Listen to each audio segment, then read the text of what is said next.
আমি যে জায়গাটাতে দাঁড়িয়েছিলাম সেটা একদম ন্যারো জায়গা। একটা পাথরের উপরে দাঁড়িয়েছিলাম, সেখানে একটা দড়িতে আমরা অ্যাঙ্কার করে থাকি, সেই দড়ির মধ্যেই একটা ডেড বডি বাঁধা ছিল। সেটা পুরনো একটা ডেড বডি ছিল এবং সেই ডেড বডির মাথাটা আমার পায়ের সাথে লাগানো ছিল।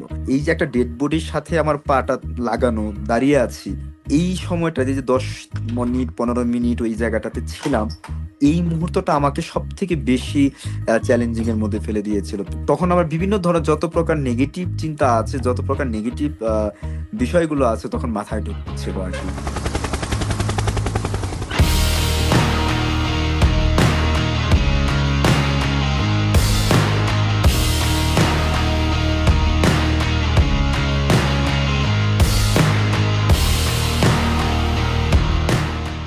আমার এই এভারেস্ট এক্সপিডিশনটা নিয়েই যখন আমি ভাবছিলাম যে এভারেস্ট অভিযানটা করব, তো এখানে আমার কয়েকটা বিষয় মাথায় ছিল এই সমুদ্র থেকে এভারেস্টে ক্লাইম্বিং করার এই অভিযানটার জন্য। আমরা খুবই ভাগ্যবান যে আমাদের হিমালয়টার কারণেই কিন্তু আমরা, আমাদের এই অঞ্চলটা একটু উর্বর, হিমালয়টা দেয়াল হয়ে দাঁড়িয়ে আছে। তো আমি চেয়েছিলাম যে সমুদ্র থেকে হিমালয়টাকে কানেক্ট করা, এই সমুদ্রটা থেকে শুরু করে একদম হিমালয়ের চূড়া অবধি পর্যন্ত যাওয়া। মূল অভিযানটাই শুরু হয় বেস ক্যাম্প থেকে। কেউ লুকলা থেকে হাঁটা শুরু করে, কেউ হেলিকপ্টারেও হেলিতে বেস ক্যাম্পে যায়। বেস ক্যাম্পের উচ্চতা হলো 5300 মিটার বা 300+। তো এই 5300 মিটার, তাহলে এইটা কি হলো? এই এই অভিযানটা কেন করব না? আমি একটু চ্যালেঞ্জ নিতে চেয়েছি এবং আমি চাই যে একদম জিরো থেকে শুরু করা, যে জিরো জিরো লেভেল থেকে শুরু করে একদম সর্বোচ্চ চূড়া অব্দি পর্যন্ত প্রতিটা ফিট বলি বা মিটারে বলি আমার পায়ের চিহ্ন থাকবে। আমি দীর্ঘদিন যাবৎ সিঙ্গেল ইউজ প্লাস্টিকের পলিউশন নিয়ে কাজ করছি, আর এখন আমি ইউএনডিপি বাংলাদেশের যেহেতু ইউথ অ্যাডভোকেট হিসেবে কাজ করছি প্লাস্টিক পলিউশনসে যে অ্যাওয়ার করার জন্য। তো আমার মনে হলো যে কক্সবাজার থেকে যদি শুরু করি, আমি যখন কোস্টালে বার্ডিং করতে যেতাম তখন দেখতাম যে সমুদ্রের ভেতরে যে ছোট ছোট দ্বীপগুলো, চরগুলো জেগে ওঠে, সেখান পর্যন্ত সিঙ্গেল ইউজ প্লাস্টিকগুলো চলে গেছে। সমুদ্রেও প্লাস্টিকের দূষণ আছে, আমাদের সমতলেও প্লাস্টিকের দূষণ আছে এবং হিমালয়েও প্লাস্টিকের দূষণ আছে। তো আমি চেয়েছি যে আমি যদি আহ, সমুদ্র সৈকত থেকে হাঁটা শুরু করি তাহলে মানুষকে অ্যাওয়ার করতে পারবো। সারা পৃথিবীতে ছোট ছোট সি বিচ আছে, সেখানে সারা পৃথিবী থেকে মানুষ আসে, কিন্তু আমাদের কক্সবাজারে আমরা ফরেনার কোনো ট্যুরিস্ট দেখতে পারি না। তো আমার এটাও মনে হচ্ছিল যে হ্যাঁ, আমি যদি কক্সবাজার থেকে শুরু করি তাহলে এই অভিযানের থ্রুতে পৃথিবীর বিভিন্ন প্রান্তের মানুষ জানবে যে হ্যাঁ, কক্সবাজার নামে একটা জায়গা আছে, সমুদ্র সৈকত আছে বাংলাদেশে, যেখান থেকে এই অভিযানটা হয়েছিল। তো এইসব বিষয়ে বেশ কয়েকটা কারণ ছিল আমার এই অভিযানটা শুরু করার জন্য আর কি, কক্সবাজার থেকে মানে সি থ্রু সামিট অভিযান করাটা। আমি যখন হেঁটে কক্সবাজার থেকে যখন শুরু করেছিলাম তখনও একটা ভয় ছিল যে আদৌ কি পারবো কি পারবো না। পুরোটা পথ যখন হেঁটে এলাম, যমুনা ব্রিজে যখন হাঁটার অনুমতি পেলাম না, যখন যমুনা নদী, খরস্রোতা নদীটা পেরোতে হলো সাঁতরে, সকালে 28 কিলোমিটার পথ হেঁটে এসে 3 কিলোমিটার সাঁতরে সন্ধ্যা রাত 8টা পর্যন্ত সাঁতার কেটে সেই খরস্রোতা নদীতে যখন পেরিয়ে আসছিলাম, তখনও মনে হচ্ছিল যে আমার মনে হয় এই যমুনা নদীটা সাঁতরানোটাই আমার সব থেকে বড় চ্যালেঞ্জিং এখন এই পর্যন্ত। সামনে এভারেস্ট হবে কি হবে না জানি না। তো সেই একটা ভয় ছিল।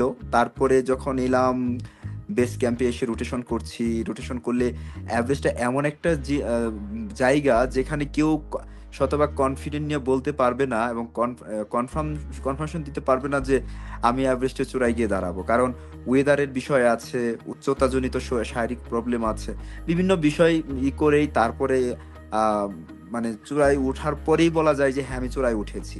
এবং ওঠার পরে এটাও নিশ্চিত নেই যে আমি নেমে যাচ্ছি, কারণ ম্যাক্সিমাম মানুষই কিন্তু অ্যাক্সিডেন্ট হয় বা মৃত্যুবরণ করছে নামার পথে।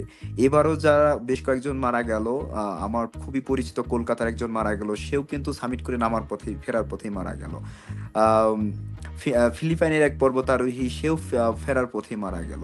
তো এই যে বিষয়গুলো হলো যে বেস ক্যাম্প পর্যন্ত নেমে আসার আগ পর্যন্ত কিন্তু আমরা কেউ বলতে পারি না যে এভারেস্টটা ক্লাইম্ব করে সফলভাবে আমরা নিচে নেমে আসবো বা সফল হয়েছি। তো সেই জায়গা থেকে তো ভয় একটা ছিলই।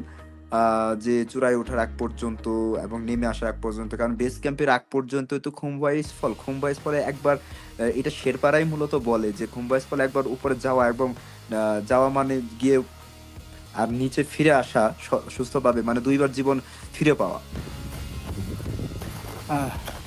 ক্যাম্প তো এখন ক্যাম্প ফিরে যাচ্ছে।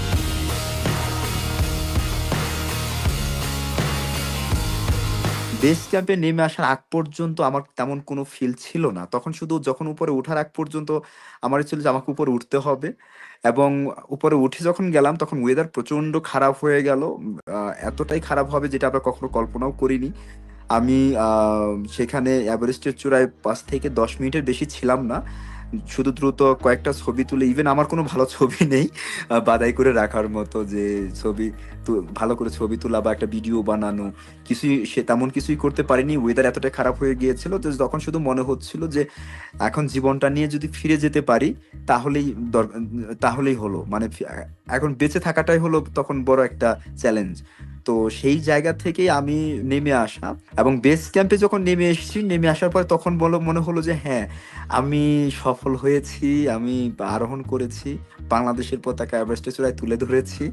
তখন মনে হচ্ছিল যে হ্যাঁ, আমি যে স্বপ্নটা নিয়ে এসেছিলাম এবং যেটা ভেবেছিলাম সেটা হয়েছে। হ্যাঁ, আমি পৃথিবীতে ২য় ব্যক্তি। সে যে পথটা অতিক্রম করেছিল তার থেকে বেশি পথ অতিক্রম করেছি। সে যে পরিমাণ সময় নিয়েছিল তার থেকেও কম সময় নিয়েছি। তার যে এজে সে এটা সাবমিট করেছিল, আমি তার থেকেও কম এজে এটা কমপ্লিট করেছি। এই যে এতগুলো বিষয়গুলো এখন মাথায় আসতেছে। কিন্তু এটা নিয়ে আমি এখন বুঝতে পারছি না যে এটা ফিলটা কেমন হওয়া উচিত, কেমন হবে। আমি এখন বলা যায় যে আমি এখন অনুভূতি শূন্যহীন ভাবেই আছি এখন অব্দি পর্যন্ত।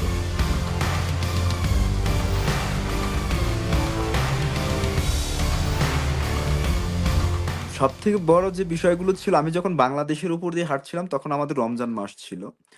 তো যে কারণেই রমজান মাসে আমাদের বাংলাদেশের যেহেতু মুসলিম প্রধান দেশ, সেখানে সবাই রোজা রাখে। এখন এবং সে সময় প্রচণ্ড গরম ছিল, রোদ ছিল, যে কারণে আমার ওই সময়টাতে একটু চ্যালেঞ্জিং হয়েছে।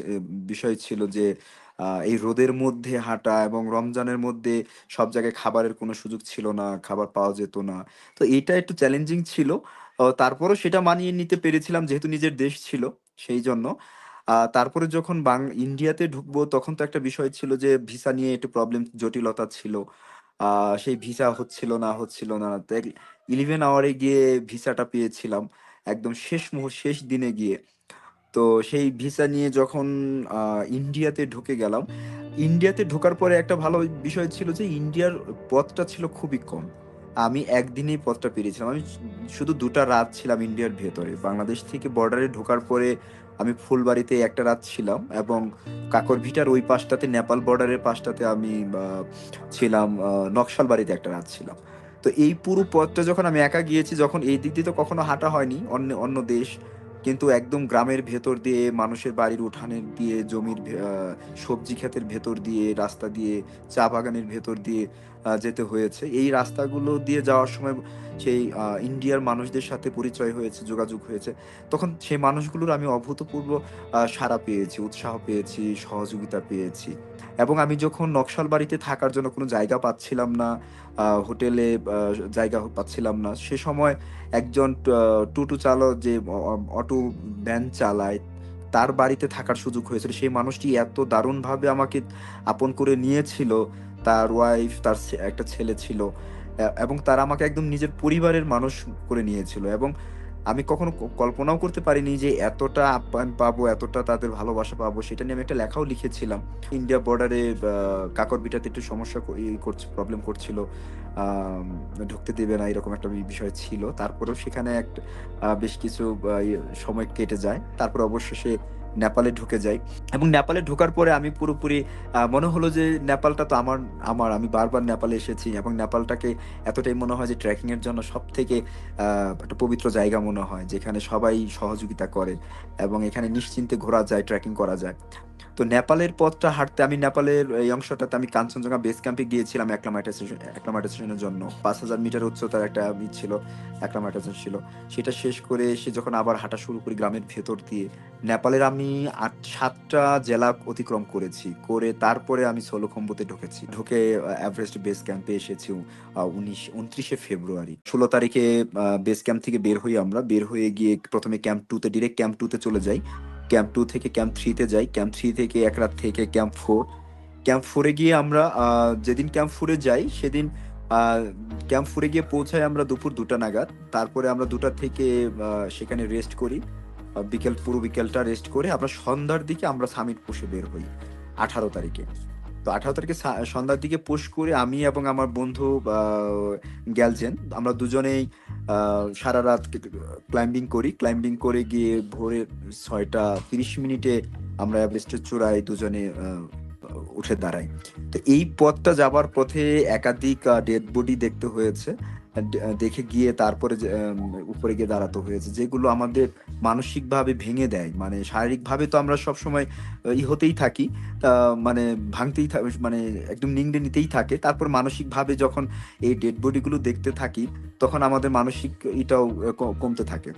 এবং আমি যখন হিলারি স্টেপে যখন দাঁড়িয়েছিলাম, হিলারি স্টেপে আমাদের বেশ কিছু সময় দাঁড়িয়ে থাকতে হয়, যেহেতু একটা সরু একটা পাথরের জায়গা এবং সেই জায়গাটাতে একটু ট্রাফিক হয়, মানে 2-3 জন মানুষ হলেও সেটা একটু সময় লেগে যায়, সেখানে দাঁড়িয়ে থাকতে হয়। তো সেই সময়টাতে আমরা 5-7 জন 10 জনের মতো ছিলাম।